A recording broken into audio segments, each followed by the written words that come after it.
छात्रों, आज हम लोग बात करेंगे खड़ी बोली हिंदी का विकास भाग 2। और भाग 2 का प्रारंभ होगा आधुनिक काल से। आप जानते हैं कि आधुनिक काल का प्रारंभ 1857 ईस्वी से हुआ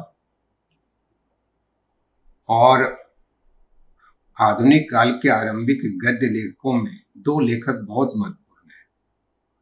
एक राजा शिवप्रसाद सितारे हिंद और दूसरे राजा लक्ष्मण सिंह। राजा शिवप्रसाद सितारे हिंद का जन्म 1813 में हुआ, उनकी मृत्यु 1895 में हुई। उन्होंने एक अखबार निकाला, बनारस अखबार, 1845 में। हिंदी की बहुत सेवा की इस अखबार के माध्यम से। वे 1856 में शिक्षा विभाग में इंस्पेक्टर भी बने और जब इंस्पेक्टर बने तो बच्चों के पाठ्यक्रम के लिए उन्होंने किताबें लिखवाई। किताबों की कमी थी तो विभिन्न विषयों पर उन्होंने हिंदी में पुस्तकें प्रकाशित करवाई। आरंभ में तो प्रस्कृत हिंदी के पक्षधर थे, बाद में उनकी भाषा पर उर्दू का असर हुआ, लेकिन बच्चों के लिए और पाठ्यक्रम के लिए इन्होंने बहुत काम किया। हिंदी में जो पुस्तकें उपलब्ध हैं इनकी, मानव धर्मसार, योग वासिष्ठ के चुने हुए श्लोक, उपनिषद सार, भूगोल हस्तामलक, बामा मनोरंजन, आलसियों का कोड़ा, विद्यांकुर और राजा भोज का सपना, ये हिंदी में है। उर्दू में जो इनकी पुस्तक है वो इतिहास तिमिरनाशक और बैताल पचीसी, बहुत विख्यात पुस्तक है ये इतिहास तिमिरनाशक। इतिहास की कई महत्वपूर्ण चीजें इसमें दर्ज है। दूसरे जो हुए राजा लक्ष्मण सिंह, 1826 में इनका जन्म हुआ और 1896 में इनकी मृत्यु हुई। ये विशुद्ध हिंदी के समर्थक थे और शिवप्रसाद सितारे हिंद की जो भाषा नीति थी, यानी उस पर उर्दू का जो असर था, उसका उन्होंने विरोध किया और कहा कि हिंदी और उर्दू दोनों अलग अलग बोलियां हैं, इसलिए दोनों को अलग अलग रखा जाना चाहिए, मिलावट नहीं होनी चाहिए। शिवप्रसाद सितारे हिंद की जो भाषा नीति थी, क्योंकि सितारे हिंद सरकार के साथ थे तो सरकारी दबाव में भी रहते थे, तो उनकी भाषा नीति का इन्होंने विरोध किया। इन्होंने कालिदास के अनेक ग्रंथों का अनुवाद किया, जैसे मेघदूत, शकुंतला, रघुवंश, और इनके लिए गद्य का माध्यम खड़ी बोली थी और पद्य जो ये लिखते थे वो ब्रज भाषा में लिखते थे। इसके बाद हिंदी गद्य का विकास का जो माध्यम बना वो आर्य समाज बना। आर्य समाज ने बहुत हिंदी सेवा की। आर्य समाज की स्थापना स्वामी दयानंद सरस्वती ने की थी 1875 ईस्वी में। और आप जानते हैं कि सत्यार्थ प्रकाश बहुत महत्वपूर्ण ग्रंथ है आर्य समाज का।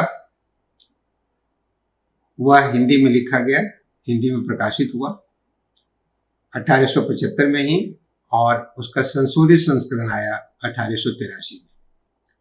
14 समुल्लास में ये बटा हुआ है, कि ये अध्याय में बटा हुआ है। आर्य समाज ने समाज में जो प्रचलित रूढ़ियां थी, उसके पाखंड थे, अंधविश्वास आदि था, उसका विरोध किया। बौद्धिक चेतना का विकास किया, तर्क वितर्क करना सिखाया, चिंतन मनन करना सिखाया। तो इसका असर समाज पर भी था, साहित्य पर भी था। आगे चलकर आर्य समाज की पत्र पत्रिकाओं, शास्त्रार्थों, प्रवचनों, उपदेशों, जीवन चरितों आदि के द्वारा खड़ी बोली गद्य का विकास हुआ। अगर जीवन चरित आप देखना चाहें, कुछ उदाहरण है, इसके अलावा भी जीवन चरित्र हैं। गोपाल शर्मा ने दयानंद सरस्वती पर किताब लिखी 2, दयानंद दिग्विजय 1881 में, दयानंद की दिनचर्या 1884 में। जगन्नाथ हैं एक, उनकी पुस्तक है स्वामी दयानंद सरस्वती का जीवन चरित्र 1888 में छप कर आई। इसके अलावे रामविलास शारदा, चिमन लाल वैश्य, स्वामी सत्यानंद, देवेंद्र नाथ आदि की किताबें हैं और ये दयानंद केंद्रित किताबें हैं। स्वामी श्रद्धानंद नारायण स्वामी ने अपनी आत्मकथाएं भी लिखी हिंदी में, तो हिंदी गद्य का विकास उससे हुआ। महात्मा हंसराज, स्वामी गिरिजानंद के जीवन चरित्र से संबंधी भी किताबें मिलती हैं। अगर आप देखें तो धार्मिक और शास्त्रीय साहित्य बहुत मिलते हैं, क्योंकि ये धार्मिक आंदोलन ही था, तो वेदों, उपनिषदों, विभिन्न शास्त्रीय सिद्धांतों का हिंदी में अनुवाद हुआ। पंडित तुलसीराम,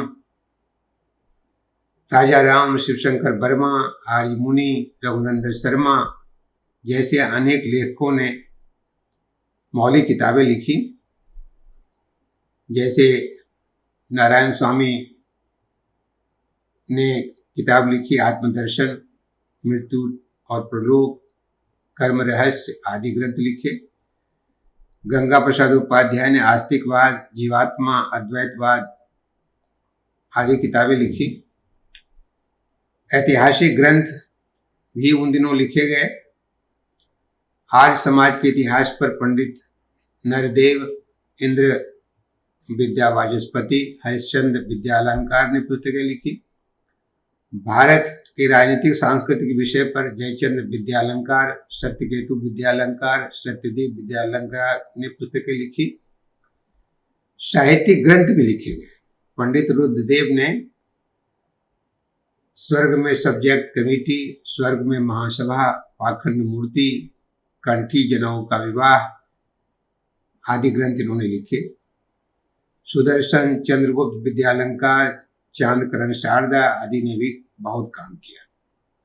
जो पत्र पत्रिकाएं उन दिनों प्रकाशित हुई, आर्य समाज से प्रेरित पत्र पत्रिकाएं वेद प्रकाश कानपुर से, आर्य पत्र बरेली से, आर्य समाचार मेरठ से, आर्य विनय मुरादाबाद से, आर्य सिद्धांत प्रयाग से, आर्यावर्त कलकत्ता से, राजस्थान समाचार अजमेर से। इसके अलावा तिमिरनाशक, उषा, अर्जुन, जागृति आदि पत्रिकाओं का प्रकाशन हुआ। तो जाहिर है कि इन पत्रिकाओं में हिंदी गद्य निखर कर सामने आया। इसके बाद आता है युग भारतेंदु हरिश्चंद्र का।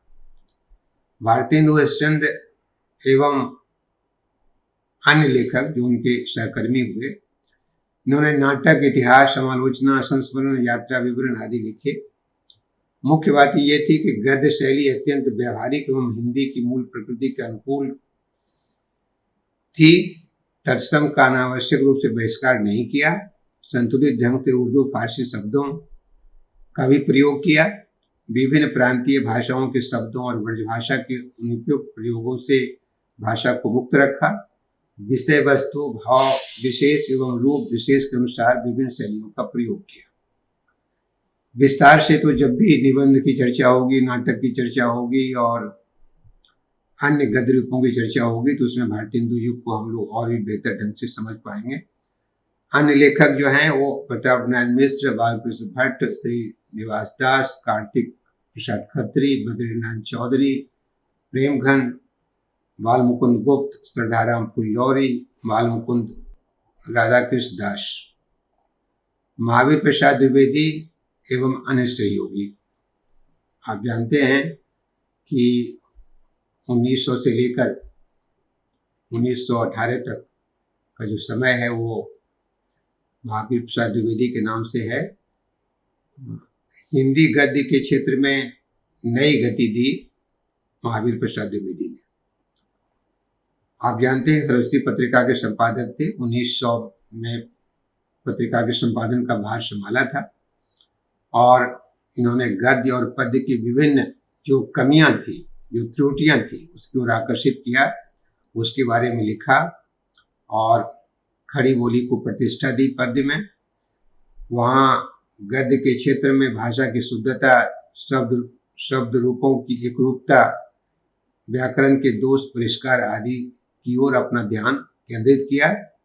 गद्य के संबंध में उनकी भाषा नीति के 4 सूत्र हम लोग 4 सूत्रों में देख सकते हैं। पहला, विषयानुकूल एवं जनता के अनुकूल सरल, शुद्ध एवं प्रभावपूर्ण शैली का प्रयोग करना। उर्दू एवं अंग्रेजी के प्रचलित शब्दों को स्वीकार करना।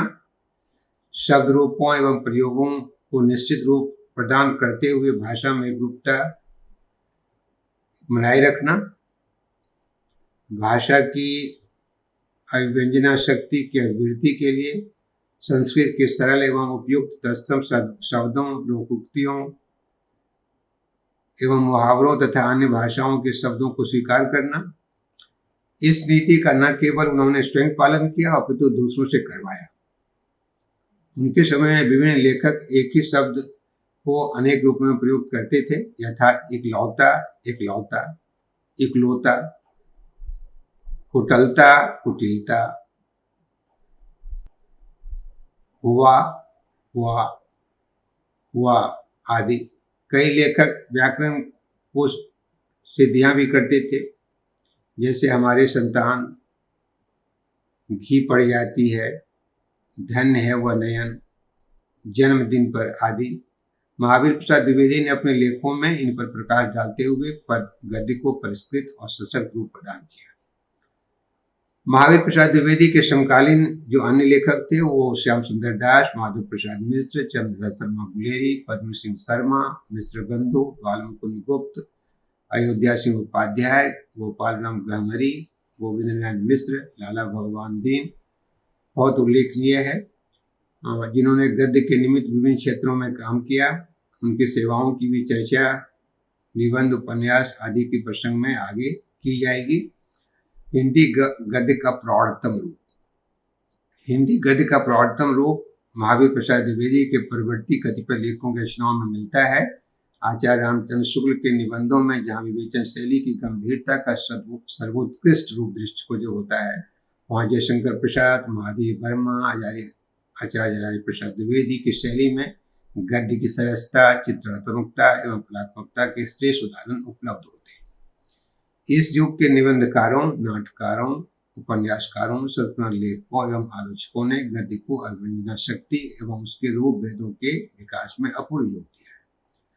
वस्तुतः आज का हिंदी गद्य विषय क्षेत्र की व्यापकता, साहित्य रूपों की विविधता एवं गद्य शैली की प्रौढ़ता की दृष्टि से अत्यंत गंभीर, व्यापक एवं समृद्ध है, जिसकी चर्चा यहाँ संभव नहीं है। बहुत विस्तार हो गया है गद्य का।